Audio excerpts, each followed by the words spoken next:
Welcome to ECU Flash Evo 10 Training Part 23.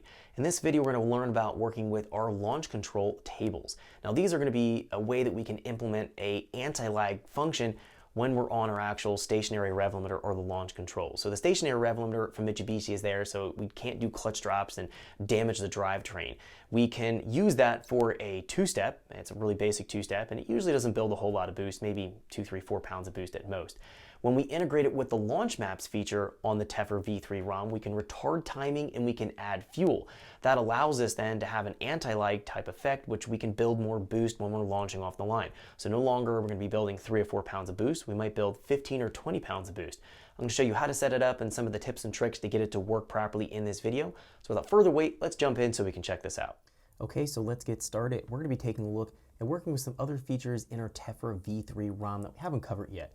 It's going to be our no lift shift and our launch maps that we can use more for drag race features. We're going to find this is not needed typically if we're not drag racing.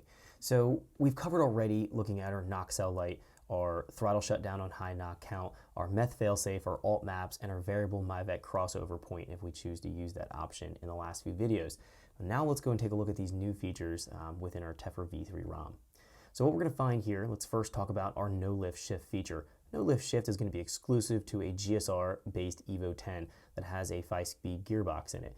The SST transmission does not need to have a no lift shift because we don't need to lift when we're going and making a gear change. We're going to find that if we pull the paddle or we use the shifter lever or just let the ECU shift itself, we can keep our foot right to the floor. It's going to make that shift seamless for us. But when we're on a 5-speed transmission, we have to lift to shift. When we lift to shift, we lose momentum on the vehicle's acceleration. We also are going to find that the turbo is going to drop out of boost, and it's going to take time on a large turbo to come back on boost, which is going to really slow down the acceleration rate on a GSR 5-speed manual transmission. So the no lift shift is going to implement a momentary rev limiter when we go in. We have our foot to the floor. We push the clutch pedal down. That's going to be initiating the clutch switch. It's going to initiate a limiter and have it in place, which is going to unload the transmission and allow us to shift a little bit easier when we're making a gear change. So we can keep our foot to the floor. The throttle plate can stay open. We can stay up on boost. The car doesn't lose momentum as we're making that shift happen, and we'll find it's going to be performing similar to an SST transmission. So it's going to be something you may want to implement. Now, it is hard on the gearbox. It's hard on the synchros.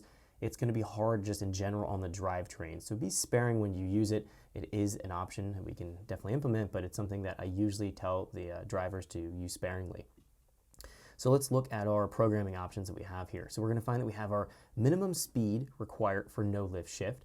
We have a minimum RPM required for no lift shift. So let's bring these down here so we can see these front and center.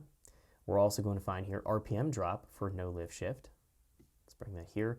And then finally, we're going to have our minimum TPS required for no lift shift or for the launch map feature. Let's bring that here as well.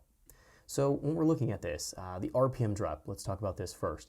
The RPM drop is going to be when we push the clutch pedal in and it activates the no lift shift feature. It's going to allow it to drop no more than 1,000 RPM before it shuts itself off. So this is something to consider to possibly opening up your range that it's going to allow it to cut for. You may want to open this up to something like 2,000 RPM instead of 1,000. That'll let it drop down that far in RPM before it will shut off the no lift shift feature. Now, the reason why I'm saying to possibly open up our range of allowing that cut to happen is because when you're going in and making that shift, if you don't make the shift perfect, you might find it's going to be taking just maybe a fraction of a second to get it into gear. And in that situation, if we have it at something like 1,000 RPM, it might drop more than 1,000 RPM, and then the no lift shift feature is going to shut off. So we don't want that to happen. We want to usually activate this maybe 2,000 RPM. So I'll just go here and set this to equals and then set it to 2,000 RPM. That'll give you a good window for it to work. Now, the next feature to consider here is going to be the minimum RPM required for no lift shift feature to function. I would lower this down from 6,500 to something like 5,000. What's the note about this and what to keep in mind is that every time you push the clutch pedal, if you're meeting the conditions to trigger the no lift shift, it's possible as you're pushing the clutch down that you can have this momentary rev limiter be in place. Now, if we have it at low RPM, something like 3,000 RPM, that's going to be too low. That could definitely create some issues. 5,000 is a happy medium for having the minimum RPM. So I would set this to 5,000. That should work on most every setup that you come across. And we're also going to have a minimum speed. Thanks for checking out our teaser clip. If you want to see the rest of this video and more than 500 hours of current EFI training we have to offer, make sure you click right here. If you want to go and check out more teaser clips from this training course, click here. And you don't want to miss any of the videos we're going to be releasing on this channel, so make sure you subscribe and click here. Thanks for watching, and I'll see you guys later.